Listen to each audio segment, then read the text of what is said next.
Agora a palavra, então, para a doutora Bruna, para compartilhar um pouquinho dos muitos conhecimentos que ela tem em justiça restaurativa. Obrigada, tudo bem, gente? Então, deu uma travadinha aqui para mim, tá tudo bem para vocês? Sim, eu estou te vendo bem. Tá. Ah, então tá. Eu tô na apresentação aqui, principal? Sim, pode Ah, passar para a tela. então tá bom. Eu vou tentar ser breve também, porque é bastante assunto, né, para a gente trabalhar, mas tentar passar as principais questões aí da justiça restaurativa como um primeiro encontro, né? E aí, quem tiver interesse e curiosidade, pode depois perguntar, ir atrás.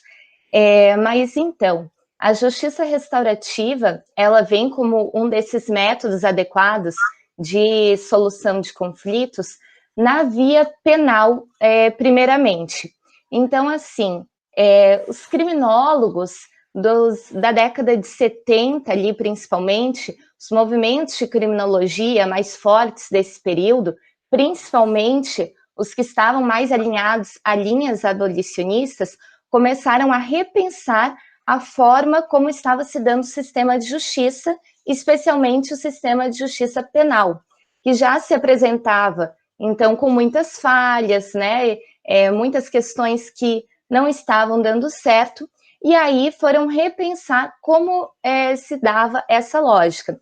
E aí passaram a entender que nós vivemos há muito tempo numa sociedade patriarcal, né? E quando eu falo patriarcal, é dessa relação de poder, não necessariamente em relação à mulher. Vocês entendem? Mais uma relação que coloca o homem como o centro de tudo. Então, é uma visão antropocêntrica, né? Uma visão como se o homem fosse o detentor de todo o conhecimento, é tudo centralizado nele.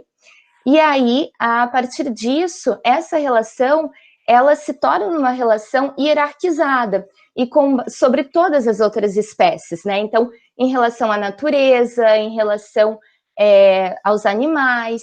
Então, o modo como a gente se coloca no mundo. E eles passaram a perceber que essa relação, esse tipo de sociedade, ele gera sempre essa relação de poder, então, e aí a cultura se dá por meio de uma cultura de violência, de uma cultura beligerante, porque um determinado grupo deve estar no poder. Então, para isso se perpetuar, eles acabam trazendo para essa cultura da beligerância. E aí, esses criminólogos passam a beber de outras fontes. Assim como a gente tinha essa visão e ainda tem, em certa medida, muito antropocêntrica, também é baseado no eurocentrismo, né? Então, assim, a maioria das nossas influências são influências de origem europeia.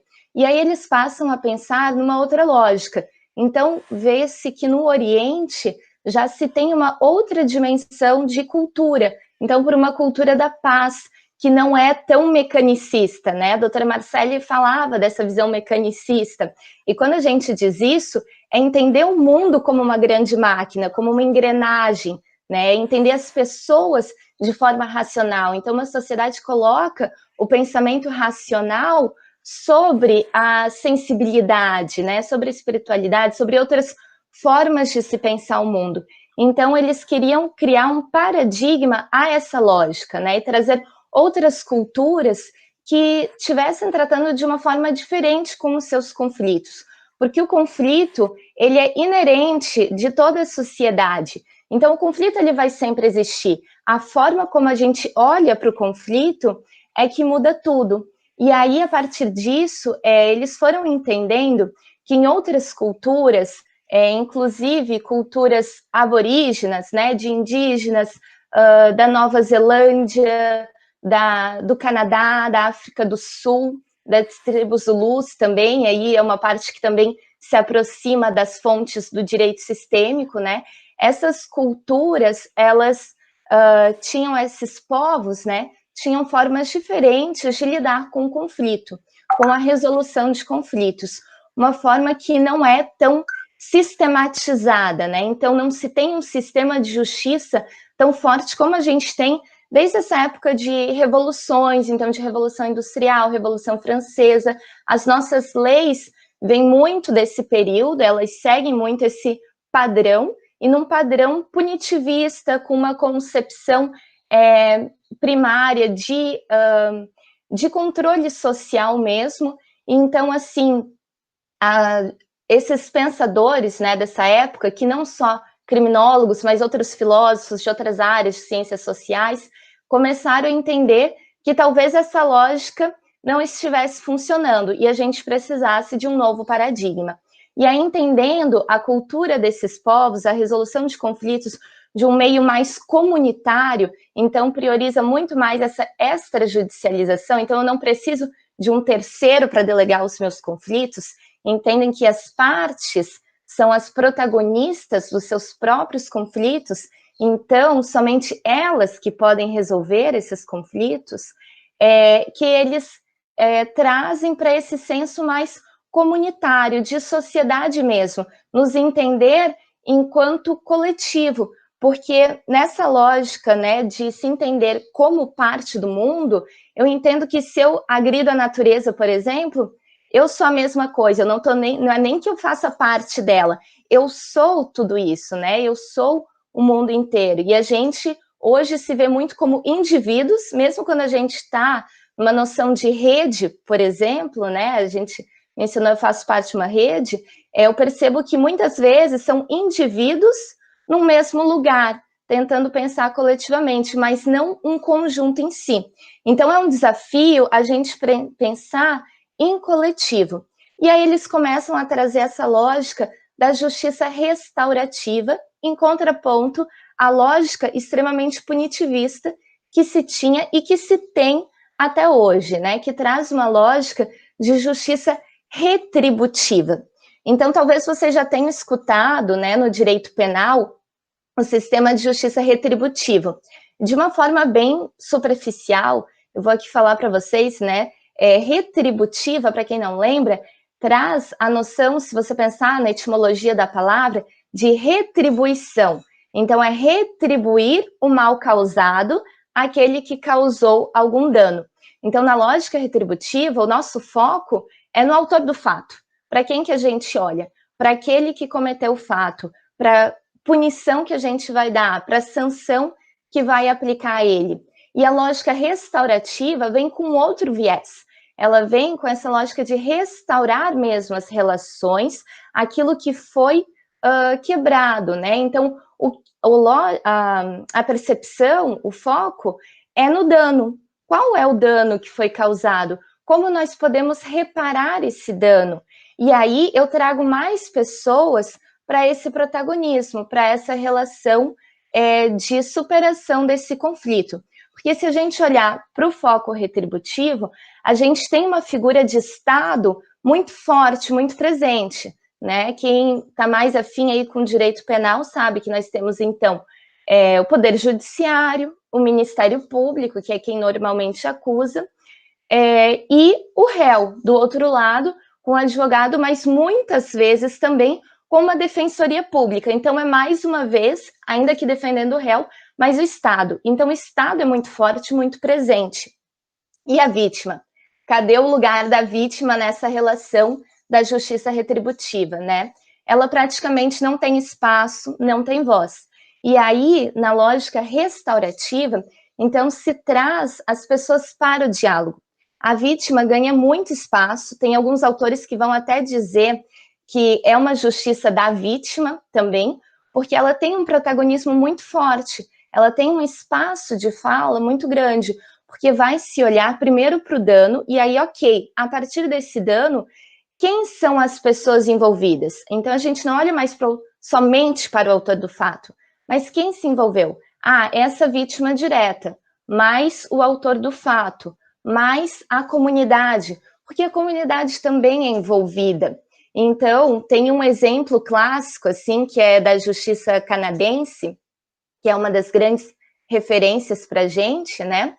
Que é de um caso de um furto que ocorreu numa casa, num bairro residencial, e aí de uma senhorinha, e dois jovens entraram na casa, na calada da noite, furtaram a casa. e aí foram trabalhar na lógica da justiça restaurativa. Na lógica da justiça restaurativa, quem participa dessa composição do conflito? A senhorinha, que foi a vítima, os dois autores do fato e a comunidade, porque pensem bem, né? Quem já teve uma situação parecida ou tentem se colocar nessa situação. Se eu sou vizinha dessa senhorinha, eu também vou ter um dano de alguma forma, porque eu vou sentir uma insegurança. Então, eu também fui atingida.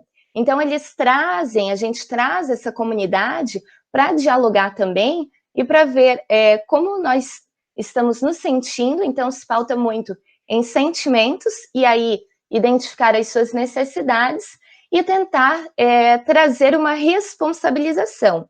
Então, se de um lado a retributiva foca na culpa, na restaurativa nós focamos na responsabilização.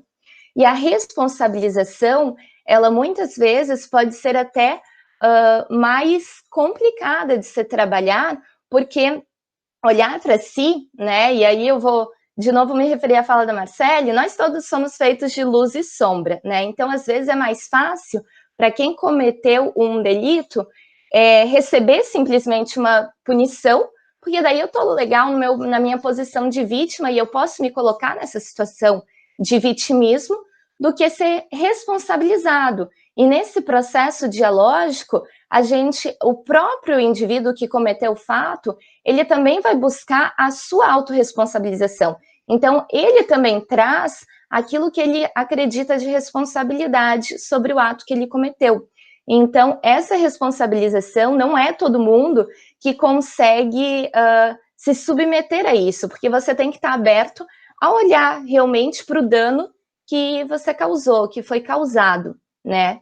E aí, isso vem, então, desde a década de 70, nesse trabalho todo, e desde 2004, então, o PNUD, que é o Programa das Nações Unidas de Desenvolvimento, começou a disseminar programas, então, pelo mundo, para que a justiça restaurativa fosse mais utilizada como uma via eficaz de resolução de conflitos. E aí, no Brasil, isso começou já desde 2004, então, a ser implementado. Caxias do Sul, no Rio Grande do Sul, se vocês tiverem interesse em pesquisar, é um dos lugares onde se trabalha de forma mais ampla com a justiça restaurativa. Então, ela vai sendo abrangida por todos os setores, que, como eu falei no início, né, ela traz esse senso de comunidade e traz muito essa questão do que eu quero para uma sociedade. Então, eu quero trabalhar numa outra lógica de sociedade, aí eu tenho que envolver todos os setores, não é só o sistema judicial. Então, quem se dispõe a trabalhar com a restaurativa tem que partir desse pensamento. Então, não é só no Poder Judiciário. Aliás, essa é a última instância, né? Então, a gente trabalha sempre em rede.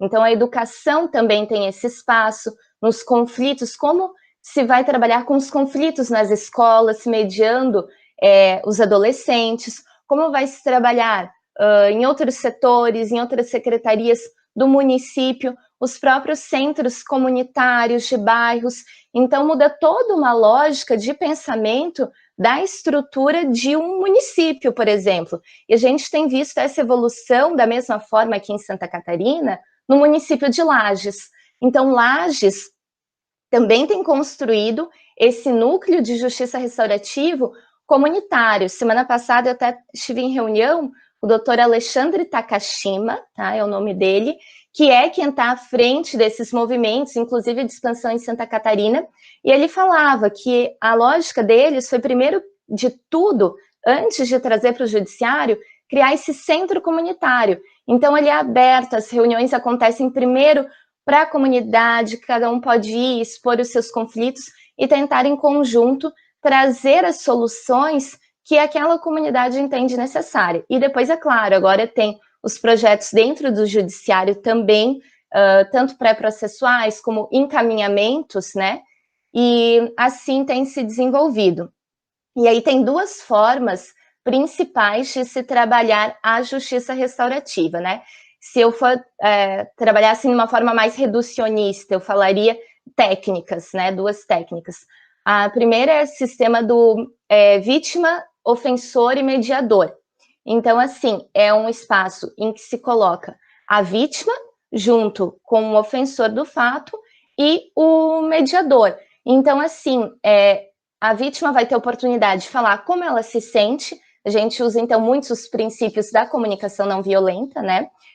Como ela está se sentindo, qual que é o dano que ela sente que sofreu, o que que ela entende como uma reparação, o que que é uma necessidade para ela nesse momento, e o ofensor da mesma forma. E vai ter aquele facilitador que vai trabalhar como uma espécie de mediador entre essa relação triangular. Mas essa não é a forma mais utilizada, porque ela fica muito restrita nesse espaço e pode até gerar um certo desconforto dependendo do conflito, né? Mas a forma mais utilizada, então, são os círculos da paz. Os círculos da paz, o grande nome nesses círculos é a Kei Pranis. Se depois tiverem dificuldade em escrever, eu passei ali no material também, da professora Jordane pode passar, né? Tem vídeo também dela, tem material disponível na internet. A Kei, ela trabalha no sistema, então, norte-americano e canadense, e ela desenvolveu esses círculos da paz, que é o que eu venho falando, que é esse sistema de roda. Então, diante de um fato, como a gente pode pegar de exemplo esse furto, se senta num círculo, os autores do fato, a vítima, o facilitador e a comunidade, aquelas pessoas que foram diretamente, se sentem diretamente envolvidas. E aí, como funciona? Existe um bastão da fala, que vai nortear as perguntas. Esse bastão da fala, que pertence ao facilitador, ele dá um poder de fala para quem está com ele e o poder dever de escuta aos demais. Então, o facilitador vai fazendo perguntas muito com base nos princípios da CNV e de outras técnicas, métodos, né, mediação, falas sistêmicas, para ir norteando as reflexões que ele quer com aquele grupo diante do fato que ocorreu. E ele faz essas proposições de pergunta e vai passando o bastão para cada um. Então, nesse sentido, todo mundo tem uma oportunidade de fala e também de escuta. Então, é um processo que a gente vai trabalhando tanto o diálogo quanto a escutativa, porque é um momento que você precisa parar realmente para escutar o outro. E quando a gente se coloca num processo desse, muitas vezes a gente se enxerga no outro. Então, enquanto o outro está falando, você vai se identificando com as questões da outra pessoa. E isso vai trazendo uma construção coletiva muito significativa. Os processos são muito curadores mesmo, sempre tem uma resposta muito positiva, e eles podem ser trabalhados, então, esses círculos também a partir de eixos temáticos, não apenas com um conflito pré-instalado. Então, por exemplo, numa comunidade, né, como acontece nos núcleos em Lages, que já tem o núcleo lá da comunidade, todo mês acontece a reunião. Eles trabalham com um eixo temático. Então, hoje nós vamos trabalhar com bullying. Então, a gente vai fazendo as perguntas enquanto facilitador e todo mundo vai trazendo suas reflexões. E quando eu me vejo na dor do outro, eu vejo o outro na sua humanidade também. E eu me vejo como um ser também que não está sozinho. Então, outras pessoas sentem, passam pelas mesmas questões que eu. Então, por isso, esse processo é muito rico, e nas escolas que têm adotado essa metodologia, tem sido, então, muito positivo, tem tido resultados já quantificados de redução da violência nas escolas. E mesmo nos projetos de justiça restaurativa que já se tem dentro da execução penal, também os reflexos que se tem é de uma não reincidência. Então, como ele vem para o Brasil, e nós já temos um sistema de justiça instalado, ele não vai eliminar todo o sistema de justiça que nós já temos, ele vai atuar em paralelo. Então, por exemplo, na execução penal, o cidadão, o indivíduo, ele já recebeu uma pena. Então, esse processo vai ser mais nesse sentido de construção coletiva de reflexões. E, a partir daí, dessas tomadas de consciência, é que pode-se agir de um modo preventivo para não reincidência. E aí já tem esses dados, então, também dessa redução de não reincidência com quem trabalha na parte da execução.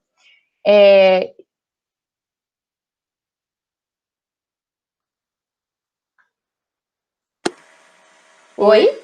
Estava desligado. Não, só desculpa, é Sim. que eu preciso fazer uma pergunta que eu acho que é bem importante, porque eu pensava assim, né? Na justiça restaurativa na área penal, quando a gente fala nessa aproximação de vítima, confessor, dá a ideia de que um vai perdoar o outro, um vai reconhecer para o outro, e aí tá tudo bem, não tem pena, então ele está perdoado do crime. Não é isso, né?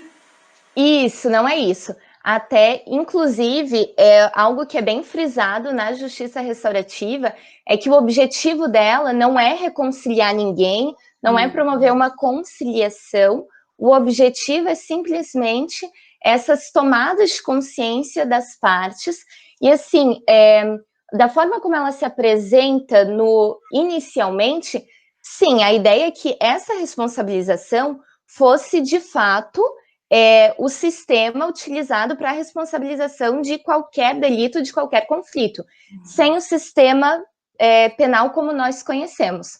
Mas como aqui nós já temos esse sistema instalado, nessas sociedades, né, dos nossos países, nesse país que a gente vive, a justiça restaurativa ela ganha esse outro viés, né? Então ela vem como isso, exatamente, como essa reparação mesmo dos danos que a justiça tradicional não consegue alcançar, né? Porque muitas vezes, depois de uma sentença, a vítima ela não se sente totalmente reparada, né? Às vezes a questão jurídica, ela venceu, né? Mas ela não se sente reparada nas suas emoções, porque não é olhado para isso.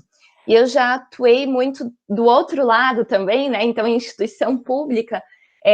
E aí, quando a gente cuidava de crimes, eu lembro o promotor com quem eu trabalhei, ele falava assim, Bruna, quando a gente olha para um crime, a gente tem que olhar só para o fato. É isso que vai te dizer que ocorreu um crime ou não. E aí a gente vê que é uma lógica reducionista, que talvez para encaixar na tipificação penal, tudo bem, mas existem todos os outros danos que ocorrem com aquela pessoa, né? Os danos emocionais, danos de insegurança, enfim, e que também precisam ser vistos e reparados, né? Então, a justiça restaurativa, ela entra para cuidar desses outros contextos, dessas outras nuances que existem, né? É o que a gente chama da lide sociológica, aquela que não aparece no processo, mas é o que envolve e o que as partes sentem e que elas não conseguem expressar e nem o juiz consegue julgar a situação, né? Que justamente é o que fica encoberto. Exatamente. E geralmente quando se traz para o Estado, né? Então a gente tem uma posição de uma pessoa muito afastada daquele conflito. A pessoa está muito distante. E a justiça restaurativa, então, ela visa trazer para quem está envolvido nisso. Tanto que quando a gente trabalha em escolas ou em outros centros, a ideia do facilitador é o quê? É capacitar as pessoas daquela comunidade para que eles sejam multiplicadores dessa filosofia. Então, quando eu vou para uma escola enquanto facilitadora, o meu trabalho é de empoderar e capacitar esses professores para que eu não precise ir lá todo mês, toda semana para dirimir conflitos, porque eu sou um terceiro estranho naquela relação. E aí os professores que estão lá todo dia, que conhecem melhor, têm essa capacidade que dá uma legitimidade maior e uma segurança maior para quem está envolvido nesse círculo, de falar sobre as suas questões e de construir uma nova solução, né? Eu não falei dos aspectos legais, antes da gente terminar, é importante eu falar, né, da parte mais técnica. Então, assim, a única legislação hoje no Brasil que prevê expressamente a aplicação da justiça restaurativa é a lei do SINASE. Eu acredito que vocês ainda não tenham tido a disciplina de ECA, né, que é do Estatuto da Criança e do Adolescente. Mas o SINASE, então, vai tratar justamente das medidas socioeducativas de adolescentes. O que é SINASE? SINASE. SINASE é a legislação que dispõe sobre as medidas socioeducativas de adolescentes que cometeram atos infracionais. E aí, lá na legislação do SINASE, está expressamente previsto a utilização da justiça restaurativa como uma das principais formas de resolução de conflitos nesses casos. Porque quando vocês forem estudar o ECA, então vocês vão perceber que são formas diferentes, né, de se aplicar a pena, né, não vai como o sistema penal. Então tem um espaço muito maior de resolver esse conflito pela justiça restaurativa. E aí sim se trabalha com a resolução de conflitos em si, e esse pode ser o único método, sem precisar de uma aplicação da pena, de uma internação, né, no caso, algo nesse sentido. E conforme eu falei, né, já vem as orientações do PNUD, então desde 2004, mas também foram reforçadas essas medidas em 2010, com a edição da resolução número 125 do CNJ. Vou tomar uma aguinha, gente.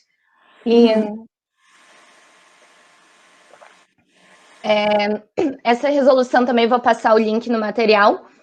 Essa resolução, ela traz, então, entre outros métodos adequados de solução de conflitos, a primazia pela utilização desses métodos, então, em todo o sistema de justiça nacional. E depois disso, também, a resolução 225 de 2016 vem trazer, então, de novo, a questão da utilização da restaurativa e também da metodologia sistêmica, né? Então, aparece a palavrinha sistêmico, e aí, na área de direito sistêmico, o pessoal também está interpretando dessa forma, né, de que essa resolução do CNJ, ela traz uma força para a utilização desses métodos como adequados, né? Até essa palavra eu estou gostando muito de usar, porque não são mais métodos alternativos, né, mas realmente adequados, né, é uma lógica que a gente pode pensar em primeira instância, e não pensar em judicializar como um primeiro caminho, né, então é toda uma lógica de uma solução, né? Isso, de mudança de pensamento, então, em prol de uma cultura da paz, né, e acho que é isso. Querem fazer alguma pergunta? Estão todos bem quietinhos. Acho que com a cabeça cheia de dúvidas, né? Diz, Brenda. Queria primeiro dar bom dia para a doutora Bruna. Eu tenho, na verdade, duas dúvidas que eu anotei aqui no meu caderno. Bom, eu estou estagiando na 19ª Promotoria, que é especificamente de violência doméstica, crime de Maria da Penha. E a partir de uns 2 anos, o nosso promotor ele começou a colocar o pedido de indenização às vítimas, né, que sofreram agressões e violência. Bom, eu fiquei em dúvida nesse momento em que enquadramento essa indenização ela entraria. Se ela faria parte da justiça retributiva ou da justiça restaurativa. Então, Brenda, na verdade, ela se aproxima mais da restaurativa, de uma lógica restaurativa, sim.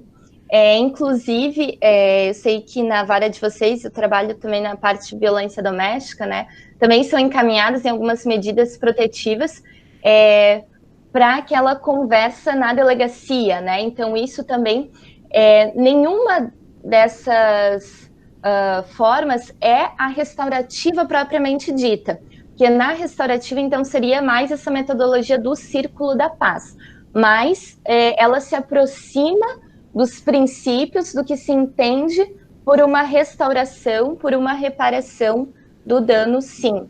E aí, da mesma forma que o sistêmico também, em cada localidade está se entendendo, está se construindo de uma forma.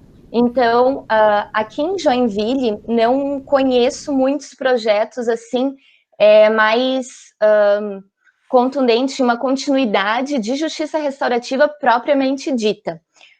Mas já teve no passado, em 99, foi a primeira, inclusive em Santa Catarina, foi aqui em Joinville, que foi na Vara da Infância, foi com o doutor Alexandre Moraes da Rosa.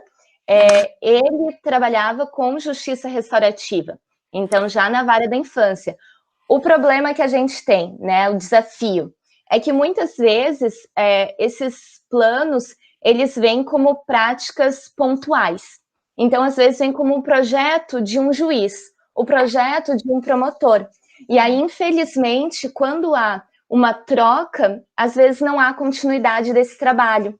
Então, por isso, eu também bato assim na tecla de trabalhar enquanto política pública. É algo que o doutor Alexandre Takashima, de Lages, tem buscado fazer em Santa Catarina, que seja política pública. E aí a gente tem uma continuidade do serviço. Mas nesse caso, especificamente de violência, da parte da indenização, se aproximaria, sim, de uma lógica restaurativa. Talvez a gente pudesse pensar assim, que se foi feito o pedido e não houve um acordo, e o juiz julgue esse pedido de indenização, seria retributiva, né? Devolvendo a punição. Se houve o acordo, poderia ser restaurativa. Dá para pensar assim? Sim, na verdade, na própria hora que vai se estabelecer essa indenização, né, eu acredito que não tenha esse diálogo com a vítima. Então, assim, mais uma vez, é um modo impositivo. Então, é o promotor impondo o que ele entende como indenização, como reparação para aquela vítima. Então, por isso que não dá para se falar como se fosse uma medida restaurativa, né, puramente porque a vítima não foi convidada a participar desse diálogo. Ela não falou o que para ela, se essa indenização é reparadora para ela de fato, ou o quanto seria reparador, né? Mas se houver essa chance, essa possibilidade de ambos se expressarem, aí seria restaurativo. Aí sim, isso, se ele chamasse vítima e ofensor para um diálogo e ok, entendemos essa indenização, ok, daí sim. Brenda, isso acontece lá do promotor ouvir as duas partes? Não, não acontece. Na verdade, a gente faz o pedido de indenização na denúncia e quem estabelece o valor é na verdade, o juiz mesmo, né? A gente não coloca nenhum parâmetro ali na denúncia. É mais intuitivo do juiz quanto ao delito, né? A minha outra pergunta daí já se encaixa com o que a gente estava comentando aqui sobre o que a professora comentou, de colocar o ofensor, mas ainda dentro desse âmbito de violência doméstica, que é o que eu tenho mais contato, né? Bom, quais seriam, então, os crimes que eles efetivamente poderiam entrar dentro, entre aspas, né, dessa jurisdição da justiça restaurativa? Porque é complicado dentro do âmbito da violência doméstica você colocar, então, a vítima em frente ao indiciado ou já ao réu, né? Não sei como seria, porque eu não sei se teria como colocar antes de entrar efetivamente na ação penal ali. Eu na verdade, estou bem perdida quanto a isso, né? Porque a gente não tem noção dos crimes em que a justiça restaurativa poderia entrar. Então, fica bem confuso nesse caso. Até quanto à nomenclatura. Mas é complicado tu colocar o ofensor e a vítima ali em frente ao outro, e talvez, sei lá, um vizinho que tenha participado, uma testemunha, e fazer com que eles conversem. Até porque, como a gente já conhece a nossa sociedade, que é uma sociedade, talvez esteja militando aqui, mas é uma sociedade machista, em que a mulher sempre vai ter a fala dela até, assim, coibida, então a inclinação dela é sempre a perdoar mesmo, né? O marido ou, sei lá, o pai, independente da relação de parentesco que tenha. E aquilo ali, o conflito seria dirimido, mas ainda a ofensividade, a ofensa a ela, ao corpo dela, já aconteceu. Então, a pergunta é, quais são os crimes e como isso funcionaria no ambiente da violência doméstica, no âmbito? Certo. Brenda, primeiro estou adorando a tua participação e a doutora Marcele está até rindo, porque é o meu lugar de fala, né? Porque é um lugar que eu atuo, que é a parte da violência doméstica e dos direitos das mulheres, né? E, inclusive, já vou até falar, eu faço alguns vídeos, tem um vídeo sobre esse conteúdo especificamente que tu me perguntou, falando sobre isso, porque, primeiro, a tua questão sobre quais crimes, né, para a gente separar assim eu não perder, seriam vislumbrados pela justiça restaurativa. Lá no início, né, então a parte mais, assim, digamos, da raiz da justiça restaurativa, ela diz que todos os crimes devem ser tutelados pela justiça restaurativa, principalmente os mais graves, porque aí que a gente teria uma potência maior de transformar o modo de se olhar para esses conflitos. Quando a gente pensa inicialmente na justiça restaurativa, é muito difícil a gente olhar para isso com uma naturalidade, né? E a gente geralmente pensa em crimes de menor potencial ofensivo, em outras formas. Mas é justamente porque pressupõe uma mudança de lógica, de pensamento da sociedade, de como a gente entende a nossa sociedade. Então, de fato, é desafiador na sociedade que nós temos a aplicar para todos, mas a raiz da justiça restaurativa seria para todos os crimes. Então, mais uma vez, está sendo adaptado a cada projeto que vem surgindo, né, em cada comarca, juízes que estão à frente ou facilitadores que estão à frente têm realizado esses projetos onde eles entendem que eles conseguem, onde eles dão conta, né, de aplicar, e assim a gente está indo se adaptando com o que a gente tem de momento de sociedade, de jurisdição no momento atual, né? Então, está sendo dessa forma. Ainda não tem nos crimes mais graves, então, justamente por isso, pela nossa cultura, a gente fica um pouco receoso mesmo. Então, onde mais tem se visto projetos é na parte mesmo da execução penal e pré-processual, né? Então, na parte desses encaminhamentos de medida protetiva antes de formar o processo propriamente dito, né? Então, já trazendo então para a parte da violência doméstica, a proposta que se tem, inclusive, de alguns lugares é justamente isso, na medida protetiva, encaminhar para algum núcleo, para alguma oficina que trabalhe com a justiça restaurativa. Inclusive, tem um projeto de lei, que agora eu não vou me recordar o número, mas tem lá no meu vídeo também, eu posso passar depois para a professora Jordane, que prevê, então, a utilização da justiça restaurativa e também do direito sistêmico na Lei Maria da Penha. Então, seria nesse momento, né, pré-processual, na parte do encaminhamento de medidas protetivas.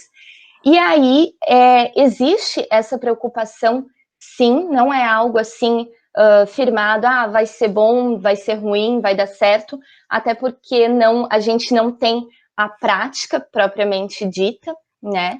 E só que há essa preocupação, porque quando a gente fala de violência doméstica, a gente entende que existe o ciclo da violência, né? Então, no ciclo da violência, a gente tem aquele momento, primeiro, que é da lua de mel, então tá tudo bem, tá amorzinho pra lá, pra cá, tudo certo. Aí tem um aumento de tensão, que é quando os ânimos começam a ficar realmente mais exacerbados, e aí começa uma discussão.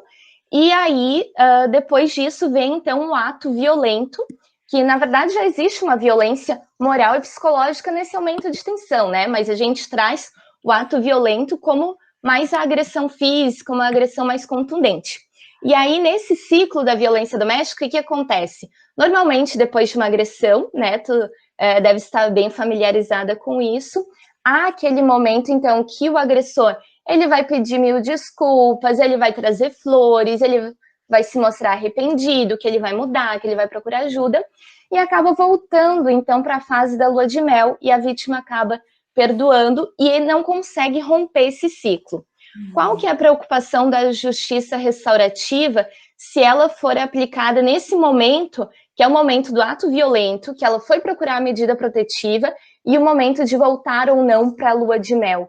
É a preocupação justamente de, se não for bem conduzido esse círculo, dependendo das convicções, né, de um facilitador ou da intenção com que isso for feito, é temeroso que esteja se devolvendo a vítima para o ciclo de violência, porque realmente ela pode estar voltando para a lua de mel. E é por isso que a gente fala que o facilitador, ele tem que ser uma pessoa isenta de intenções.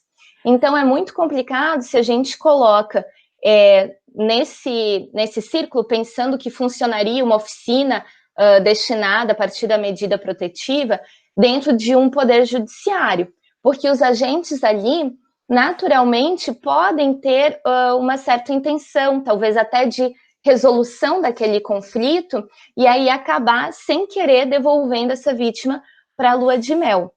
Então, o facilitador, a gente sempre fala, né, cuidar de si mesmo para depois ir para o mundo do outro.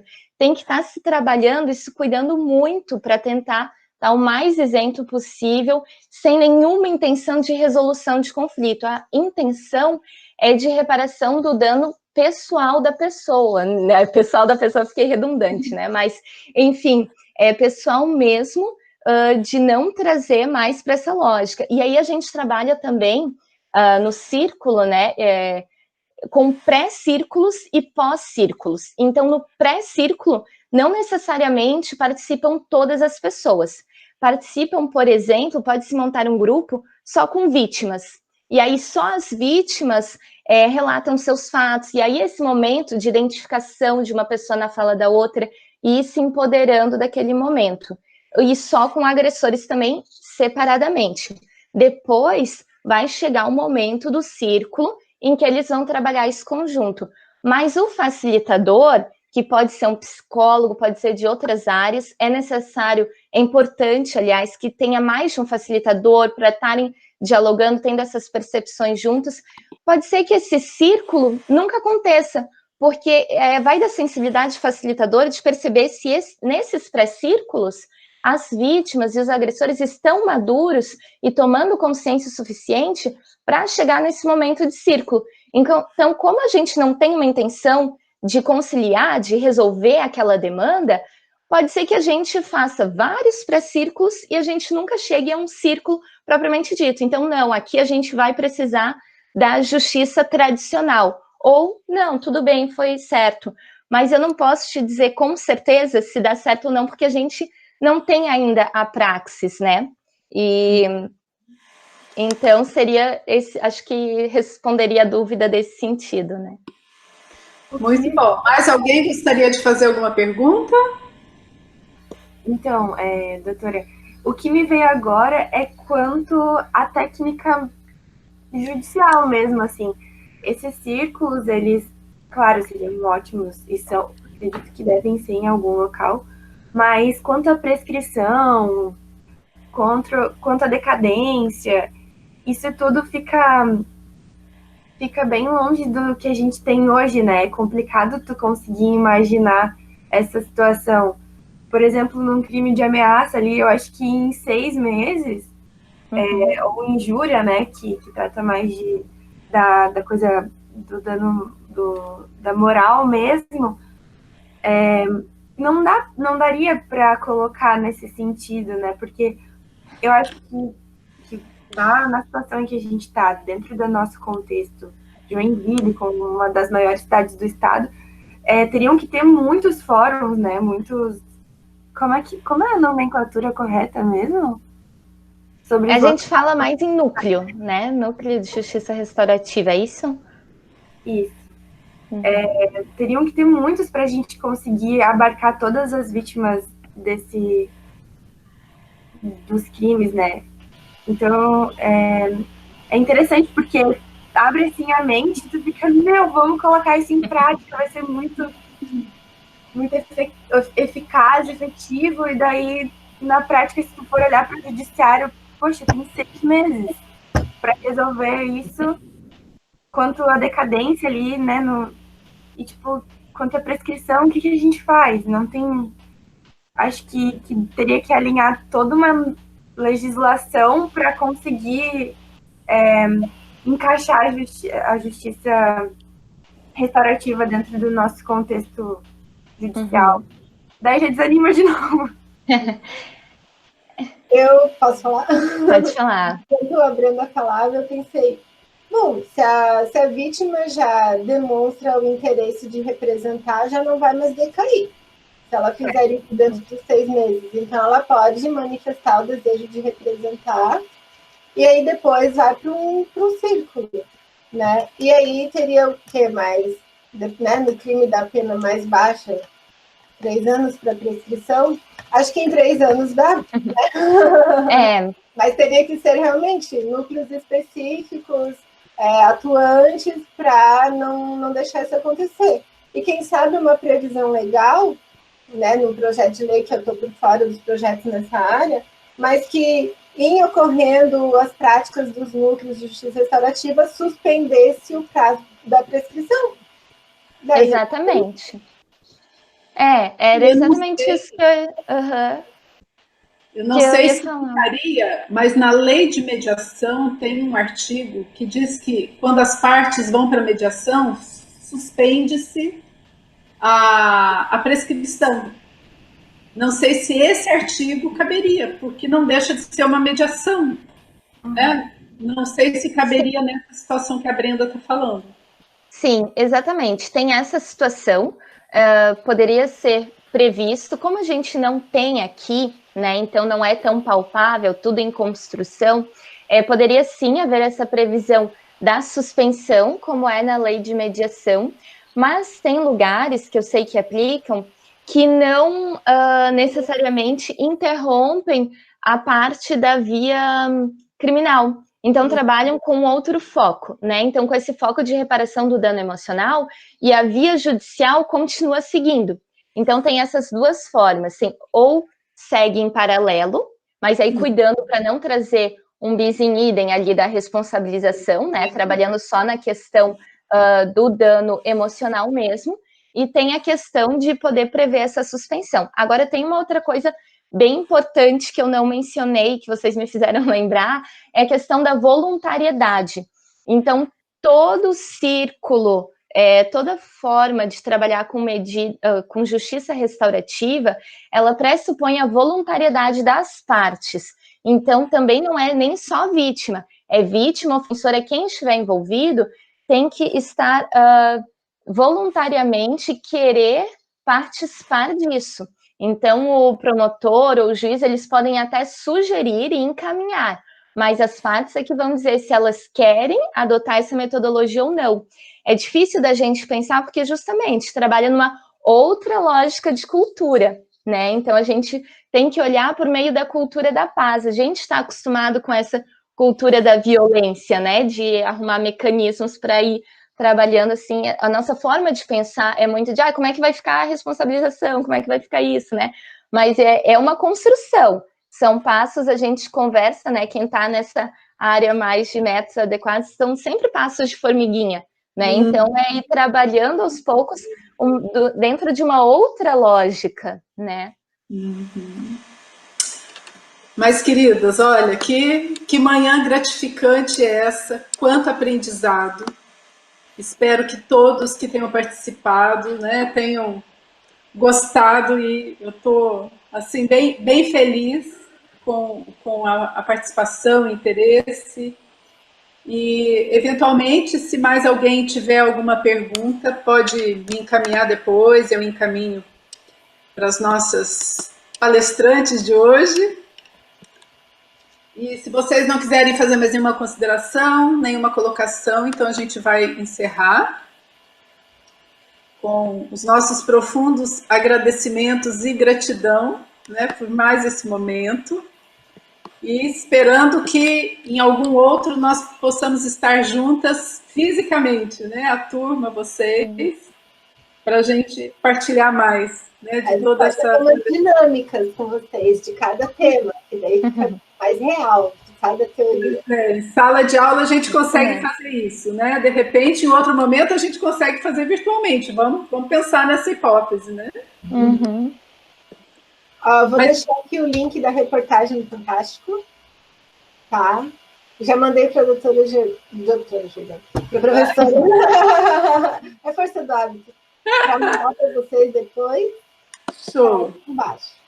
Beleza, o Dan também postou um vídeo que deve ser o da Bruna. Uhum. E legal.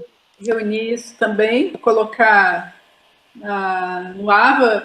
Vou colocar esse material e mais os que elas me passaram, gente. Eu vou juntar tudo e colocar os links daí no sistema para que vocês, em outro momento, possam assistir. E agora que nós vamos encerrar essa videoaula, eu cometi um erro também de não pedir autorização de vocês para gravar. Na verdade, eu gravei a aula. Na verdade, você fez um favor pra gente. Mas eu devia ter falado isso antes, me perdoe. Pelo que eu vi aqui, isso vai para o Google Drive, e aí eu vou compartilhar o link, né? Um material riquíssimo que a gente tem. Então, vamos ver se vai dar certo. É a primeira vez que eu estou fazendo tudo, né? Até agora foi tudo muito bem. Então, acredito que a gravação vai ficar salva também. Tá bom? Tá. Eu só queria agradecer, então, mais uma vez, o momento, a oportunidade. Foi muito bom estar com vocês, mesmo que virtualmente. Obrigada e até a noite, né, Bruna? Até. Até a noite.